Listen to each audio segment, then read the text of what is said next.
President Obama has issued an ultimatum to Syria's President Assad to either lead democratic transition in the country or, quote, to get out of the way.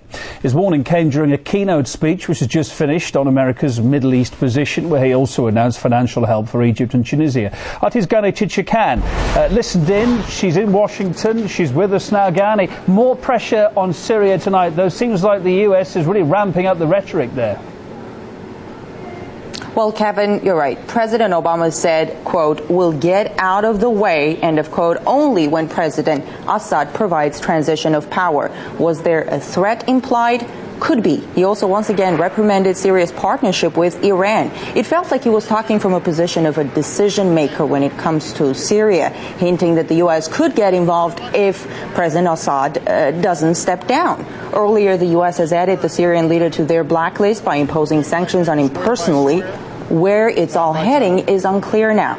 The U.S. is now involved in the civil war in Libya, where it is clearly taking sides and giving full support for the opposition leader. But a large portion of the Libyan population is very much opposed to any foreign intervention, and Washington's attempts to push certain people to power there could mean years of conflict ahead. Experts say foreign intervention could create a much worse conflict in Libya, which is in the very heart of the Arab world. It's Iran's closest ally in the region, and it could send shockwaves throughout the whole region.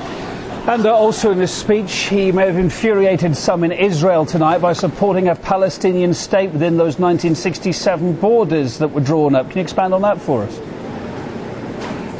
Well, that's right, Kevin. On the Israeli-Palestinian issue, and that part of the speech was very much anticipated. Obama pushed harder for the Israelis to make concessions and to stop building settlements, at least. He suggested that Israel go back to pre-1967 borderlines, and that would mean what that means is giving up completely the West Bank, East Jerusalem, and the Gaza Strip. But he was very careful to say that the U.S. is solely an advisor here and cleared Washington of any responsibility to act. There have been words before, but never any action to really push for the two-state solution that President Obama was talking about. The fact that Israel is the protectorate of the United States and the Israeli lobby is very powerful here makes it even harder to expect a balanced approach from Washington.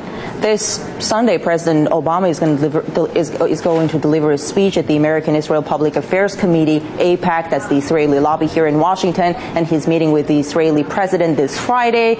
So with this statement in line, they are sure to have a lot to talk about. Gani Chichikan reporting from Washington, D.C. Thank you. RT.com is, of course, the place